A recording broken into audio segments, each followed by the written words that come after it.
हमारे चैनल को सब्सक्राइब करें और बेल आइकन दबाएं।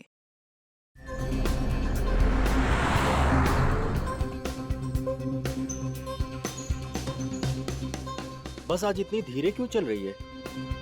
तिलक नगर स्टॉप अभी तक आया नहीं है।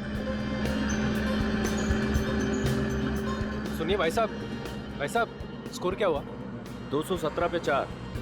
अरे यार, लगता है इस बार भी इंडिया हार जाएगी। अरे नहीं, जब तक अपना कैप्टन क्रीज पर है ना, तब तक हम जीत सकते हैं। देखते हैं।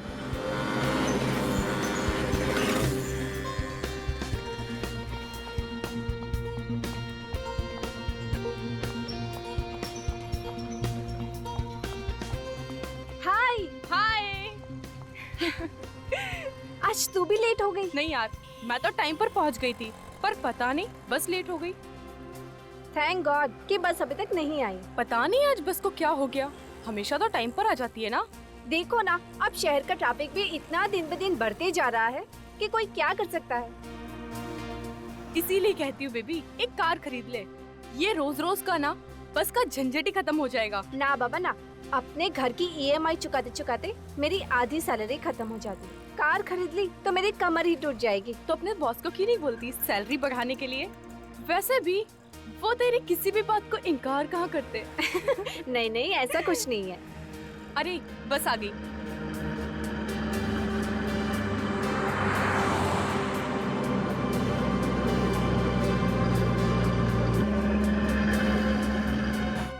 अरे बस वहाँ क्यों रुक गई? इसका स्टॉप तो यहाँ है ना? पता नहीं, चल के देखते हैं। चल।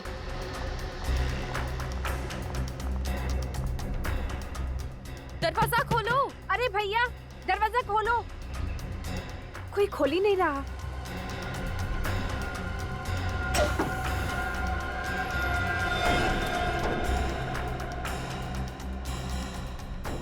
ये बस में इतनी गंदी बदबू कैसी?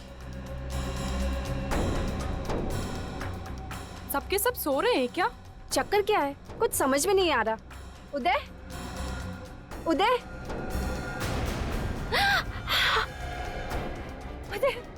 मधु,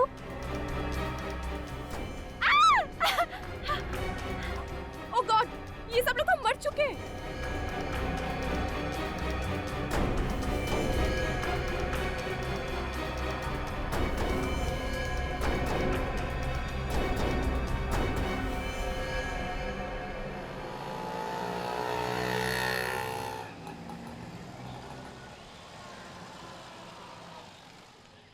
इन मुजरिमों के हौसले दिन ब दिन बढ़ते ही जा रहे हैं सालून के साहब।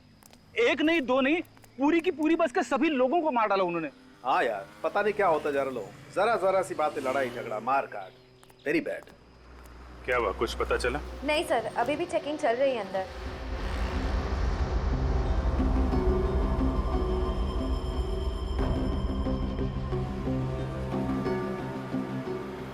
सर, 2 लड़कियां बची लेकिन बेहोश हैं। अभी कैसी तबीयत है इन लोगों की? सर, इन्हें थोड़ी देर में होश आ जाएगा।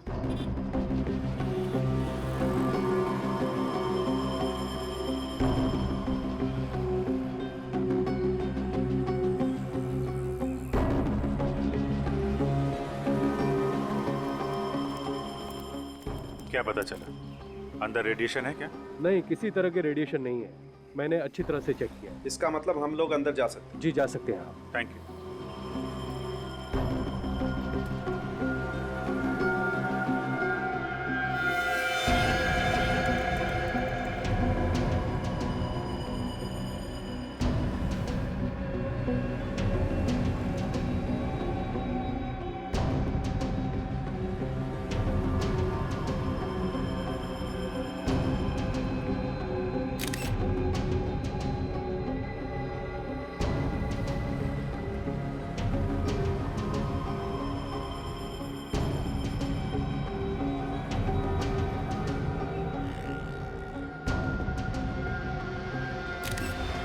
मामला तो जहर का ही लग रहा है सारों के साथ।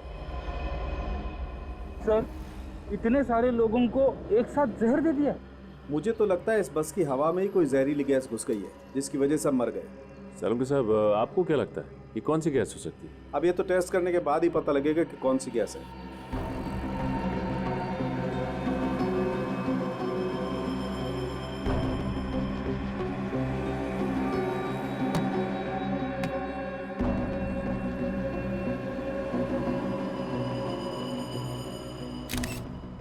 सारुके साहब, हाँ अभिजीत, जरा ये देखिए, ये ग्रीन कलर का ये सब्सटेंस है, यही तो जहरीला केमिकल नहीं? हो सकता है अभिजीत। ऑफिसर्स, दोनों लड़कियों में से एक लड़की को होश आ चुका है। फ्रेडी, सचिन, तुम लोग पूरी बस को अच्छी तरीके से चेक करो। देखो वो जहरीला केमिकल कहाँ से आया, चेक करो। श्रेया, सर। बात कर सकते हैं उनसे? जी, उनसे बात हो सकती है। अभी कैसी तबीयत है आपकी? मैं ठीक हूँ सर, मगर ये सब हुआ कैसे? ये तो आप ही बताइए। अच्छा, ये जब बस रुकी तो आप में से बस में से किसी को उतरते या किसी आदमी को बस में चढ़ते हुए देखा क्या? नहीं सर, ना तो कोई उतरा ना ही कोई चढ़ा। जब मैंने बस का दरवाजा खोला तो देखा कि वहाँ पर बहुत सारी लाशें पड़ी हुई थी। पूरा का पूरा शमशान बना हुआ था सर। और सर उसके बाद हम लोग बेहोश हो गए थे। ठीक है, थैंक यू वेरी मच। आप इनको हॉस्पिटल ले जाइए। जी।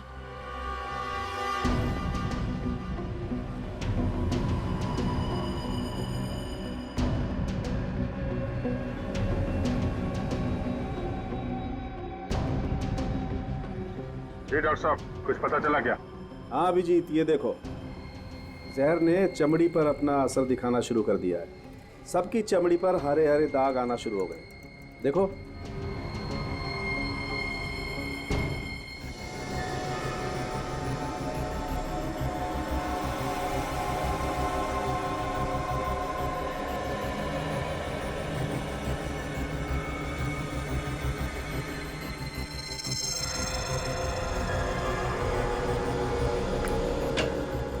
हाँ डॉक्टर साहब, पता चला इतने सारे लोग कैसे मरे?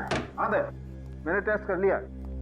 ये जो जगह जगह से चमड़ी हरी हो गई है ना, ये लैकोस सैंडाइल नाम की जहरीली गैस की वजह से हुई है। उस गैस की वजह से मौत हुई है इन लोगों की। लेस्कॉट सैंडल, ये किस तरह की गैस है? बहुत ही खतरनाक और कम पाई जाने वाली गैस है।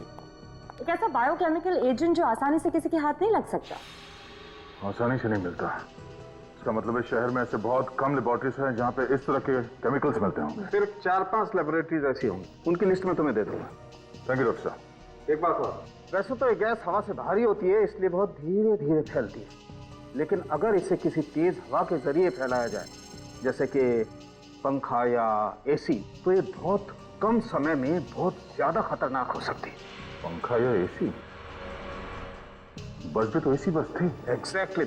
और आतंकवादी ये बात जानते थे, इसीलिए उन्होंने एसी बस चुनी, जिससे इन बेचारों को बचने का मौका ही नहीं मिला। और एक बात, अगर ये गैस किसी भी तरह इंसान के शरीर में चली जाए तो 7 से 10 मिनट के अंदर उसकी मौत तो निश्चित है। सर, जिसने भी ये किया है बहुत ही बड़ी प्लानिंग, बहुत ही बड़े मकसद के साथ किया है। एक बार ये पता चल जाए कि ये केमिकल आया कहां से, किस लेबोरेटरी से, तो मकसद भी पता चल जाएगा।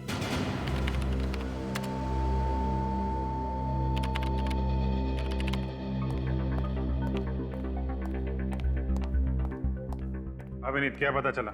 सभी लैब्स को जानकारी भेज दी है। जैसे पता चले वो केमिकल कहाँ से गायब हुआ है, वो लोग हमें इन्फॉर्म कर देंगे। सर, मैंने तकरीबन सारे पैसेंजर्स की डिटेल्स चेक कर ली है। किसी का भी आपस में कोई संबंध नहीं है। सभी लोग अलग अलग जगह काम कर रहे थे। कोई बैंकर था, कोई डॉक्टर था, कोई अकाउंटेंट था। अगर एक चीज उन सब में कॉमन थी तो सिर्फ ये कि वो उसी बस में ट्रैवल कर रहे थे। मुझे तो लगता है इसके पीछे किसी आतंकवादी संगठन का हाथ है जो लोगों में दहशत फैलाना चाहते हैं। आतंकवादी संगठन? सर, बॉम्ब ब्लास्ट के बाद ये कौन सा नया तरीका अपना लिया इन लोगों ने? अभी तो सिर्फ बस में हुआ है, कल को शहर में कहीं भी हो सकता है, किसी भी भीड़ भाड़ वाले इलाके में। सर, डॉक्टर सालुंके कह रहे थे कि वो केमिकल हवा से फैलता है। हो सकता है वो केमिकल बस के एसी के जरिए फैलाया हो सकता है, और ये भी हो सकता है कि उसने किसी बैग के अंदर वो चीज रखी हो। हाँ सर, और वो बैग बस में रख के अगले स्टॉप पे उतर गया होगा। वो बस के टिकट की मशीन लेके आओ। देखो कितने लोग चढ़े थे बस के अंदर। सर ये भी तो हो सकता है कि वो आतंकवादी सुसाइड स्क्वाड का हो और पैसेंजर्स के साथ वो खुद भी मर गया हो सकता है। बस के अंदर जितने लोग मरे थे सबकी बॉडी की शिनाख्त हो गई? नहीं सर, अब भी कुछ बाकी है। सर कुल मिला के 35 लोग चढ़े थे बस में। 35 लोग, और हमें लाशें मिली हैं 22 लोगों की। मतलब 13 लोग बस से नीचे उतरे हैं। और सर जहाँ से बस शुरू हुई थी वहां से लेकर तिलक नगर जहाँ बस मिली, टोटल 5 बस स्टॉप्स हैं। तो इन 13 लोगों के बारे में पता लगाते हैं। उन 5 बस स्टॉप में उतरे थे। बस को अच्छे तरीके से चेक करना होगा, और बस के अंदर जो बैग मिले थे उनको भी छान मारते हैं।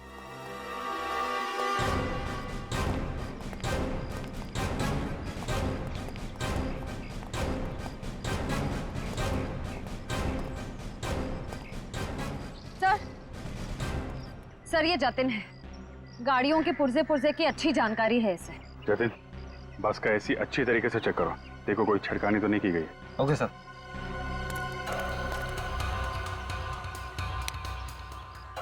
एसी का वेंटिलेशन चेक करो, देखो कहीं हरा रंग दिखता है क्या।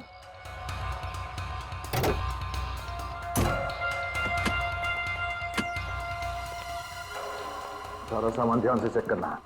22 लोगों की मौत हुई है, कुछ भी हो सकता है।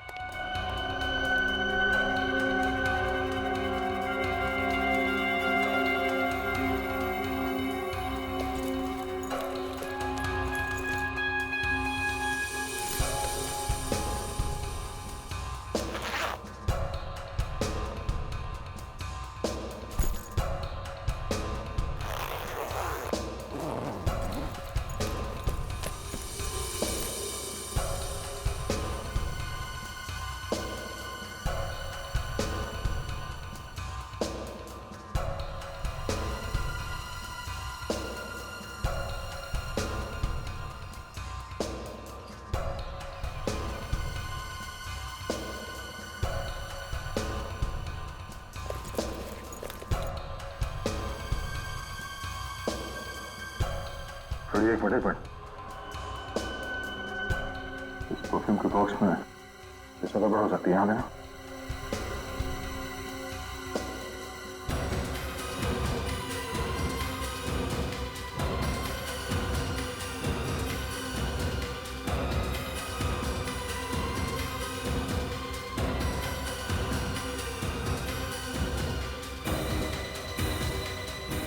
नहीं, ये बोर्ड तो एकदम भरी हुई है, इसमें केमिकल नहीं हो सकता।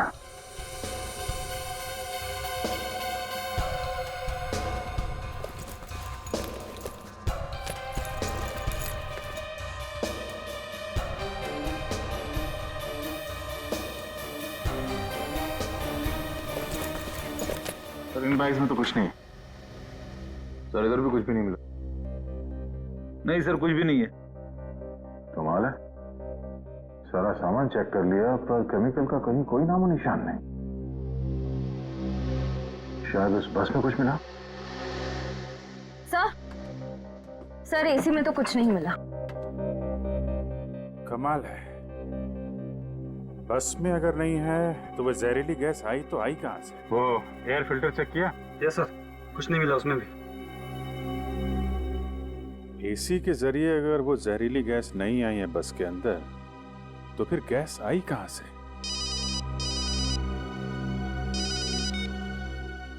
हाँ दया, हाँ कुछ मिला उस बस में? बस में कुछ नहीं मिला, एसी में चेक किया, मगर वो केमिकल कहीं ना कहीं से तो फैला ही है ना। हाँ ठीक है, अगर कुछ पता चलता तो फोन करो मुझे। ऐसा कैसे हो सकता है सर? केमिकल ना तो बस में है और ना ही सामान में, तो फिर ये केमिकल आया कहां से? ये केमिकल आया कहीं आसपास से ही है। अगर ये केमिकल गैस फॉर्म में है तो हो सकता है किसी ने छोटी सी बॉटल में डाल के लाया। तो बैग फिर से चेक करना।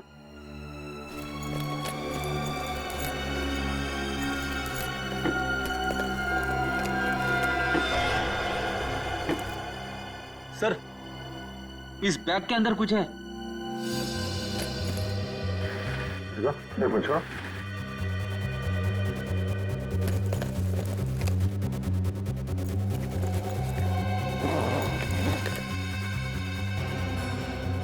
ये देखो।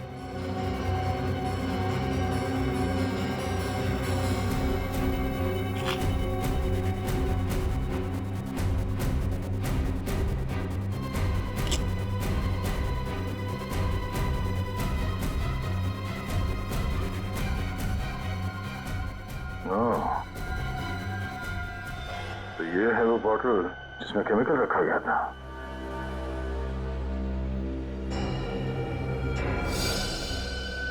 तो इस बैग के अंदर भी वो हरा लगा हुआ है सर। सर बॉटल को देख के तो लगता है कि ये एक ऑर्डिनरी बॉटल है और बॉटल के अंदर केमिकल हाथ से डाला गया होगा। सीट नंबर 16 पे कौन बैठा है सर?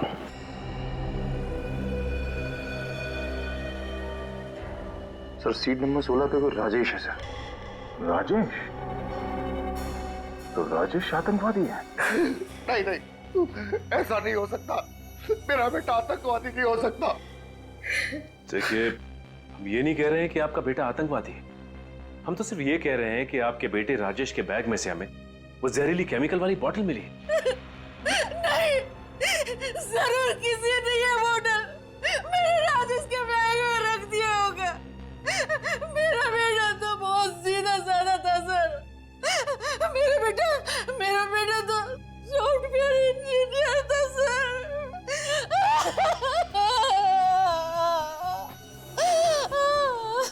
सर विश्वास कीजिए, वो ऐसा नहीं हो सकता। मेरा बेटा ऐसा नहीं कर सकता। सर अंदर कुछ नहीं मिला। देखा सर, देखा, अब तो विश्वास हुआ ना कि हम लोग शरीफ लोग हैं। एक तो बेटे की मौत ने हमें आधा कर दी, रही सही कसर इस इल्जाम ने। आप हमें गलत समझ रहे हैं। हम आप पे इल्जाम नहीं लगा रहे, हम तो सिर्फ पूछताछ कर रहे हैं। आप लोग एक बार भी नहीं सोचते ना कि आप लोगों की ये पूछताछ किसी का दिल दुखा सकती है। तुम कौन हो? मेघा, राजेश की मंगेतर। ऑफिसर, कुछ पता चला? राजेश और उसके दोस्तों की मौत का जिम्मेदार कौन है? क्या उस बस में राजेश के दोस्त भी थे? जी हाँ, उस बस में उसके 7 दोस्त थे जो उसी के ऑफिस में काम करते थे।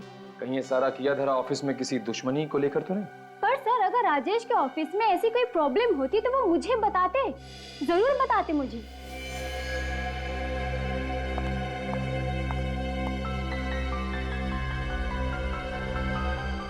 ये अस्थमा का पंप किसका है? राजेश का। क्या राजेश को अस्थमा था? हाँ सर, बहुत सीरियस अस्थमा था। अच्छा, ये अस्थमा के मरीज तो इस तरह का पंप हमेशा अपने पास रखते हैं ना? जी। लेकिन सर, हमें राजेश के बैग में या उसकी जेब में कोई अस्थमा का पंप नहीं मिला था। ये कैसे हो सकता है सर? मेरा बेटा राजेश बिना अस्थमा पंप के घर से बाहर ही नहीं जाते थे। ये तो एक्स्ट्रा है, इमरजेंसी के लिए घर में रखा है।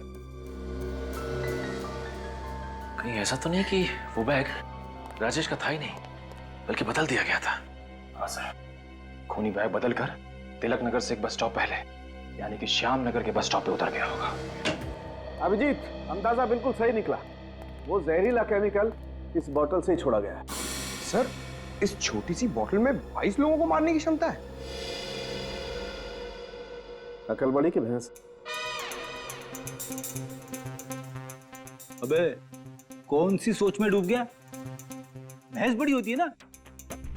देख, अकल तो छोटे से सिर में भी रह सकती है, मगर भैंस को रखने के लिए इतने बड़े तबेले की जरूरत पड़ती है। सर सही बात है।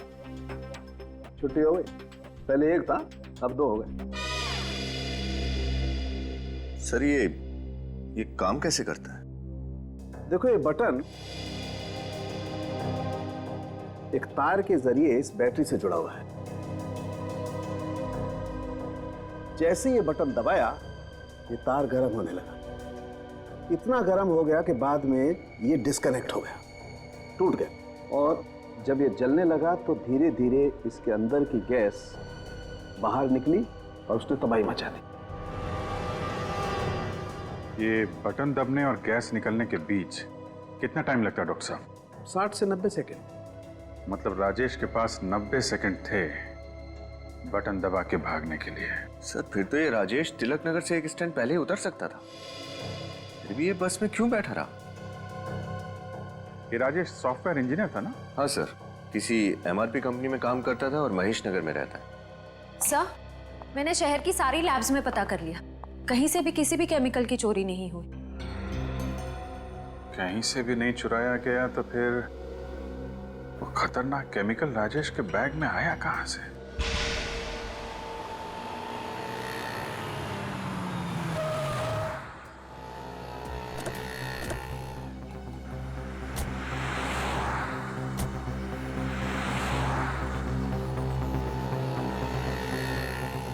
यहाँ आसपास तो कुछ दिख नहीं रहा, ना कोई पान वाला ना कोई चाय वाला।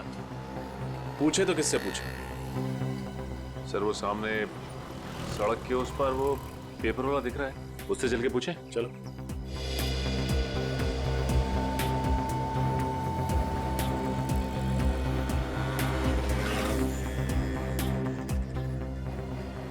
सुनो जरा, तुमने कल सुबह 8:30 से 8:45 के बीच किसी आदमी को इस बैग के साथ देखा था वहां बस से उतरते हुए? 8:30 और 9 के बीच? अरे हाँ साहब, 8:30 और 9 के बीच एक क्या मस्त शूटिंग चल रही थी साहब। अब उसको छोड़ के कोई ये हैंडबैग देखेगा क्या? शूटिंग? कैसी शूटिंग? साहब वो सीरियल आ रहा है ना, क्या नाम है उसका, साजन सजनी। हाँ, साजन सजनी का प्यार, उसी की शूटिंग चल रही थी साहब। कहाँ हो रही थी ये शूटिंग? शूटिंग आइए ना साहब, दिखाता हूँ, आइए दिखाता हूँ। शूटिंग इधर चल रही थी साहब, इधर हीरो खड़ा था, इधर हीरोइन खड़ी थी। क्या मस्त डायलॉग बोल रही थी साहब, देख के तो मजा आ गया माँ कसम। हीरोइन यहाँ पे और हीरो यहाँ पे खड़ा था, और ये बस स्टॉप एग्जैक्टली इसके पीछे। अच्छा ये बताओ कि कैमरा कहाँ लगा हुआ है? क्या साहब, जब हीरो इधर खड़ा है, हीरोइन इधर खड़ी है, तो कैमरा तो इधर ही होगा ना साहब। कैमरा वहां पे, हीरो हीरोइन यहाँ, और ठीक पीछे बस स्टॉप। शायद बस से उतरने वाले यात्री उस कैमरे में देखे हों। हाँ, ये हो सकता है। ये शूटिंग कितनी देर तक चली थी? अरे साहब बात ये ना साहब, जो डायरेक्टर था बहुत खड़ूस था, हर बात पे काट काट काट, एक ही डायलॉग पूरे 2-2.5 घंटे। ठीक है ठीक है, क्या नाम पता है सीरियल का? साहब लगता है आपको भी शूटिंग देखनी है। हाँ? अरे साहब इधर बगल वाली गली ना, उधर शूटिंग चल रही है, जाकर देख लो ना साहब।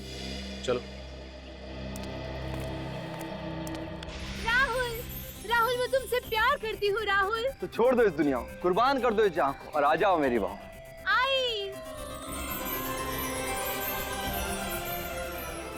कट कट कट, ये क्या कर रहे हो तुम दोनों? 18वां रीटेक था, अगर इसी शॉट में पूरा दिन निकल गया तो प्रोड्यूसर तो मेरा बैंड बजा देगा। सॉरी सर, लेकिन सुचिता का वजन इतना ज्यादा है कि मेरा बैलेंस बिगड़ जाता है। मेरे वजन को दोष मत दो, अगर जिम में तुमने ज्यादा मेहनत की होती ना तो आज ये नौबत नहीं आती। डायरेक्टर साहब, हमें आपसे कुछ बात करनी है। लो, अब इनको भी मुझसे बात करनी है। बताइए क्या बात करनी है? हम लोग सीआईडी से। आप लोग सीआईडी से हैं? लेकिन सर मेरे पास यहाँ शूट करने की परमिशन है। ये देखिए सर, ये लेटर है। इसकी जरूरत नहीं है, हमारे यहाँ आने की वजह कुछ और ही है। वो क्या सर? आप लोग कल सुबह श्याम नगर बस स्टॉप पर शूटिंग कर रहे थे। जी हाँ, उसके सामने वाली सड़क पर। तब तो आपको पता चल ही गया होगा कि कल वहां से गुजरने वाली एक बस में 22 लोगों की मौत हो गई। जी मैंने अखबार में पढ़ा था, काफी बुरा हुआ। हम आपकी शूटिंग की फुटेज देखना चाहते हैं, शायद आपकी शूटिंग की फुटेज में वो बस भी दिखी। जी हाँ जरूर, अगर हम किसी तरह कानून की कुछ मदद कर सकें तो इससे ज्यादा गर्व की बात और हमारे लिए क्या हो सकती है। आइए प्लीज।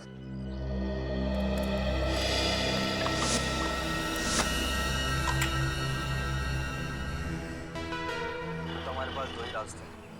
क्या? या तो हम घर से भाग चलते हैं या फिर आत्महत्या। आत्महत्या? क्या कर सकते हैं? तुम पागल हो गए हो?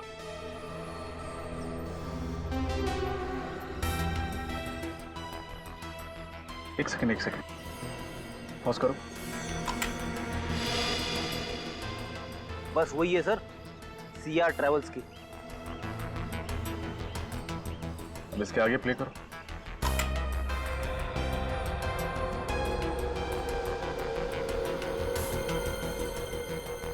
पॉज करो। अरे इसके हाथ में भी बिल्कुल वैसा ही बैग है जैसा राजेश का था।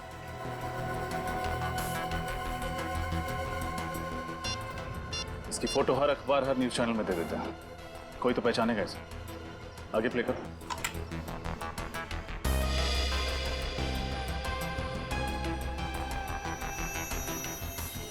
ये आदमी सड़क से गली के अंदर गया हमें। चलो गली में चलकर देखा है। इसी गली में घुसा था ना वो आदमी? हाँ, गली तो यही है। अरे लेकिन ये गली तो वहां जाके खत्म हो जाती है, डेड एंड है वहां। हो सकता है वो इन्हीं में से किसी बिल्डिंग में रहता हो या यहाँ आया हो। एक काम करो, तुम लोग बिल्डिंग्स पे जाके पूछताछ करो, तब तक मैं रास्ते के आदमी से पूछता हूँ।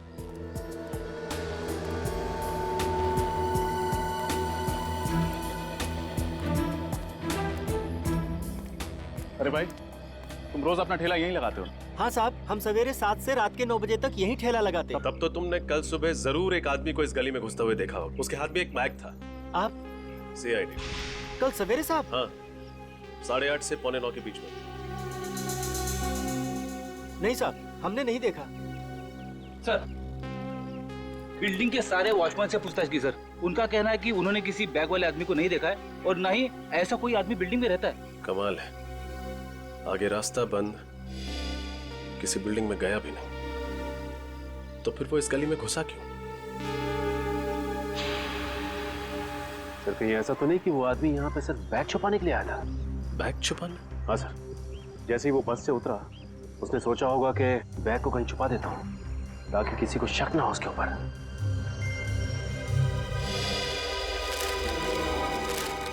हाँ सचिन, सुनो, कल तुम्हें इस डिब्बे में कोई बैग मिला था? नहीं साहब, कल तो मैं बीमार था साहब, कल मैं आया नहीं था साहब। इसका मतलब कल का कचरा अभी भी इस डिब्बे में ही होगा। चेक करो।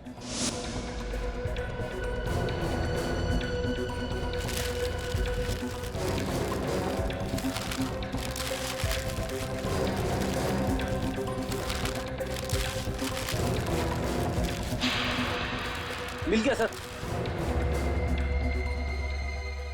ये रहा बैग। संभल के, अंदर कुछ भी हो सकता है।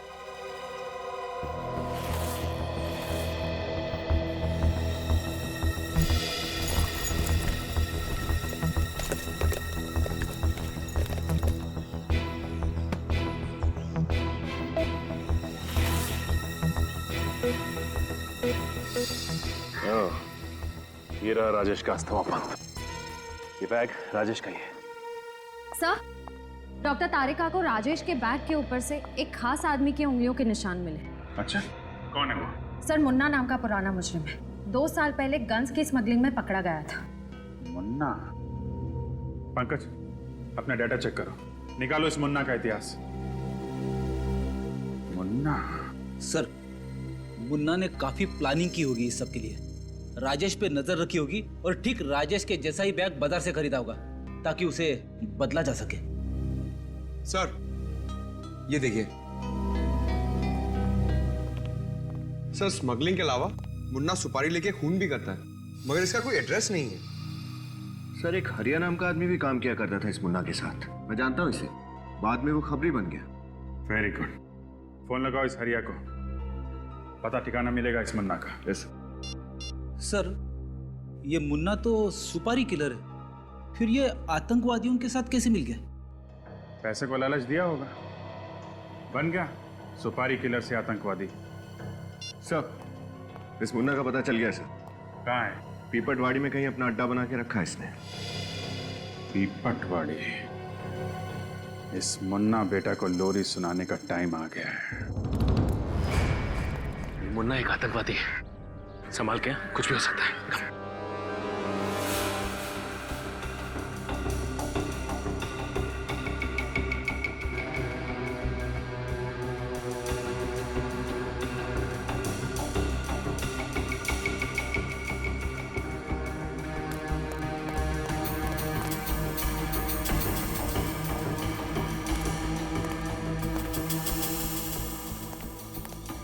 कोई नहीं है सर। कोई नहीं?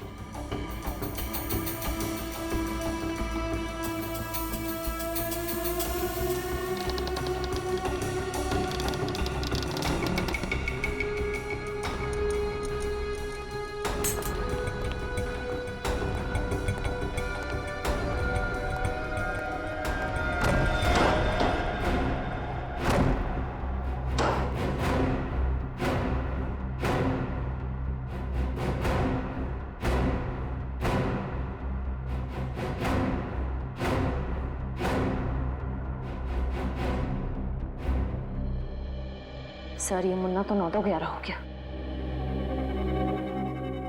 क्या अपराधी अक्सर अपराध करके अपना ठिकाना बदल लेते हैं। एक काम करो, अच्छी तरह से तलाशी लो, कुछ ना कुछ जरूर छोड़ के गया होगा ये मुन्ना। सर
मिला क्या निखिल?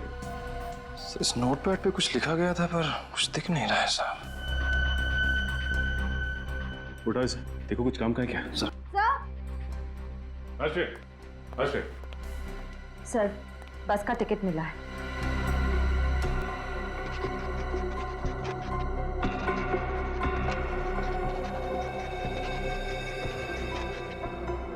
एक बात तो पक्की हो गई कि वो बैग उस बस में मुन्ना नहीं रखा था, उसी बस की टिकट है और टाइम और डेट भी मैच कर रहे हैं। लेकिन ये क्या, मुन्ना ने बस एनडी नगर से पकड़ी थी, पीपलवाड़ी से नहीं। पर सर मुन्ना को एनडी नगर बस स्टॉप जाने की क्या जरूरत पड़ गई? उसके लिए तो पीपलवाड़ी का बस स्टॉप ज्यादा नजदीक पड़ता। वो इसलिए क्योंकि शायद मुन्ना एनडी नगर में किसी से मिलने गया था। इस नोटपैड से एनडी नगर के घर का एड्रेस मिला है सर। एनडी नगर, हमारी अगली मंजिल एनडी नगर का ये घर है। हो सकता है मुन्ना का ये नया ठिकाना। सर दरवाजा खुला है, लगता है मुन्ना अंदर ही है, संभाल के।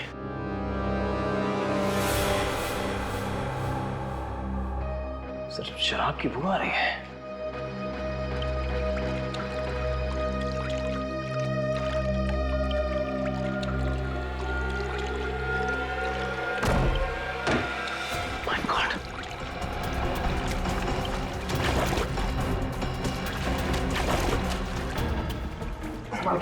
लगता है ज्यादा शराब पी के बाथटब में बेहोश हो गया। ये बेहोश नहीं है, बल्कि इसकी मौत हो चुकी है। ये तो मुन्ना नहीं है, आखिर है कौन?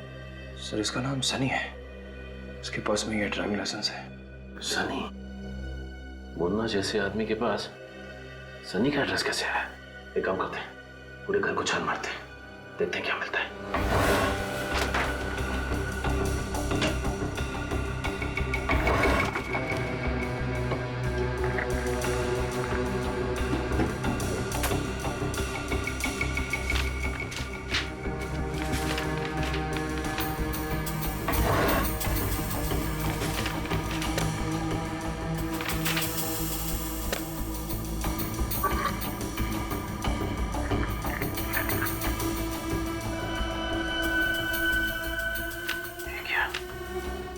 रणविजय, ये भी तो उस बस में था, इसकी भी तो मौत हो चुकी है। सर फोटो देख के तो लगता है कि ये सनी और रणविजय एक दूसरे को जानते थे और लगता है गहरे दोस्त भी थे। ये कितने गहरे दोस्त थे इसके बारे में तो रणविजय के परिवार वाले बताएंगे। सनी और रणविजय बचपन के दोस्त थे। बचपन के दोस्त? हाँ, पांचों ने स्कूल और कॉलेज सब एक ही साथ किया था। पांचों ने? माँ जी आप किन पांचों की बात कर रही हैं? सन्नी और रणविजय के 3 दोस्त और भी थे उस बस में, अमित, उदय और राजेश।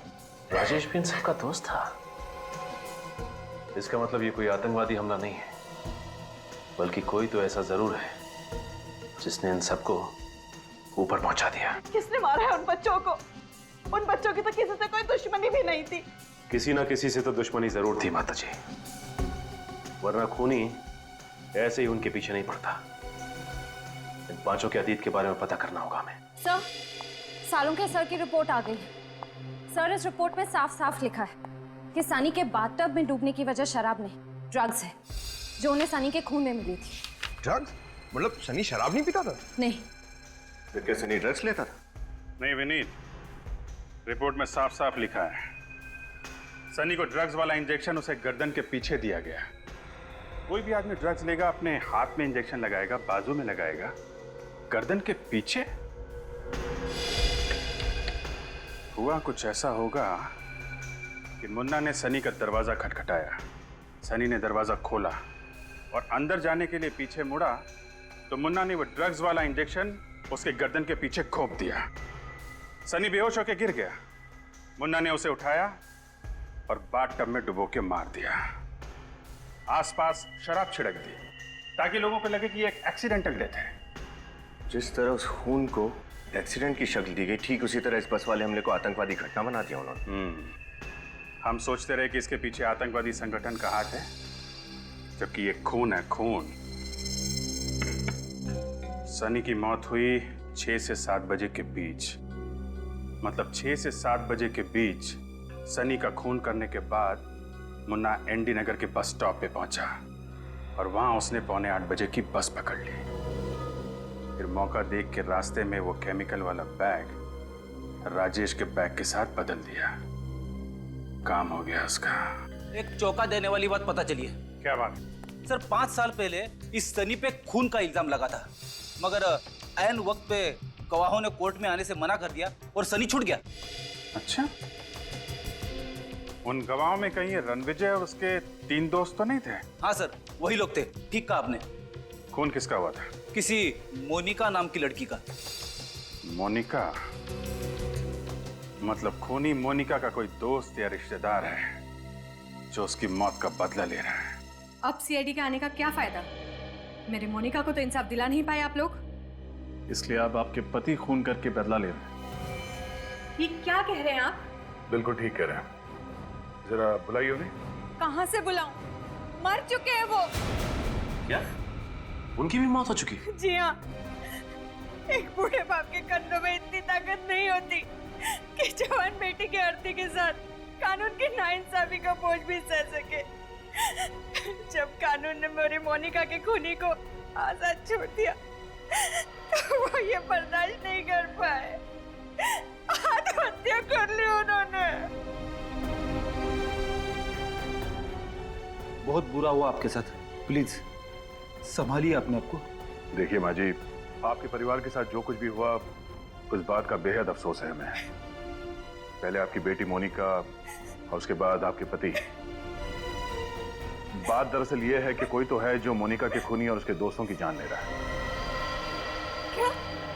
मोनिका का कातिल मारा गया? ये किसने किया? हम भी यही पता लगाने की कोशिश कर रहे हैं। जरूर कोई मोनिका के पास वाला ही होगा।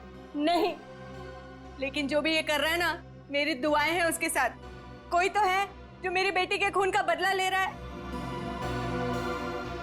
वो सिर्फ आपकी बेटी के खूनी को ही नहीं, बल्कि साथ साथ कई मासूम लोगों को अपना शिकार बना चुका है। अब अगर ऐसे आदमी को आप दुआ देंगे, माँ जी, मुझे नहीं लगता कि अच्छी बात होगी। माँ जी, मोनिका का कोई भाई है?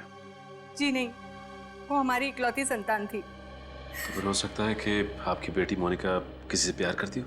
हाँ, वो और संजय एक दूसरे से बेहद प्यार करते थे। शादी भी होने वाली थी उनकी, पर वो तो बहुत नेक लड़का है, वो ऐसा नहीं कर सकता। वो कितना नेक है वो तो हम पता कर ही लेंगे। संजय, ये क्या बकवास कर रहे हो मुन्ना तुम?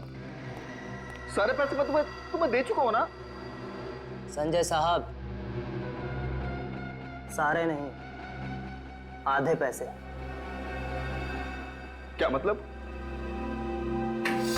मतलब वो सारे पैसे 4 लोगों को मारने के लिए दिए गए थे। उनके साथ 18 लोग और मारे गए। उनका क्या? वो क्या मुफ्त में मारे गए? देखो मुन्ना, ये तो सरासर बेईमानी है। बेईमानी के धंधे में ईमान ढूंढ रहे हैं। मुझे पैसे चाहिए, पैसे। देखो मुन्ना, तुम्हें शुरुआत से पता था कि प्लान के हिसाब से बस में जितने भी लोग होंगे वो सबके सब मारे जाएंगे, ताकि वो 4 दोस्त मारे जा सके। और पुलिस को ये एक आतंकवादी हमला लगे। अब मेरे पास और पैसे नहीं है, तुम प्लीज यहां से जाओ। ठीक है, कोई बात नहीं, सारे सबूत हैं मेरे पास। पुलिस को तुम तक पहुंचने में ज्यादा टाइम नहीं लगेगा। तो तुम मुझे ब्लैकमेल कर रहे हो? देखो ये सही नहीं है। क्या सही है और क्या गलत, ये तो पहले सोचना चाहिए था। ठीक कहा, मुझे पहले ही सोचना चाहिए था।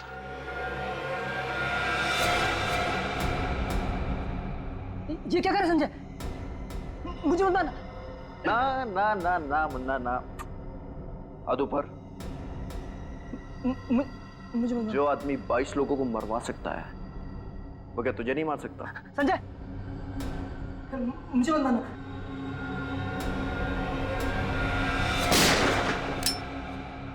सीआईडी,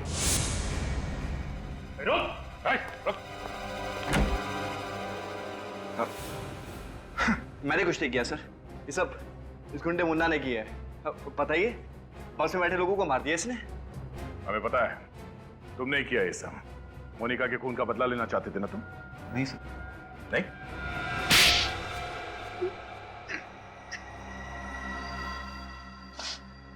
हाँ, मैंने किया है सब। क्या करता मैं? उन्होंने मुझसे मेरा प्यार, मेरी जिंदगी, मेरी मोनिका को मुझसे छीन लिया। शादी होने वाली थी हमारी। खून का बदला खून, ये कहाँ का इंसाफ है? तुम अपने बदले की भावना में ये भी भूल गए कि जिन लोगों की जान तुमने ली वो भी किसी की जिंदगी थी, वो भी किसी का प्यार। ये सब मैंने इस अंधे कानून की वजह से किया है। खुदी को बाइज्जत रिहा कर दिया उन्होंने। क्या करता मैं? इसलिए मैंने उनको सजा दी। सजा तुमने दी, वही गलत किया। कानून के ऊपर भरोसा करते, सच को सामने लाने की कोशिश करते तो शायद मोनिका के खूनी को सजा हो जाती, लेकिन अब तुम दोनों को सजा होगी, वो भी फांसी।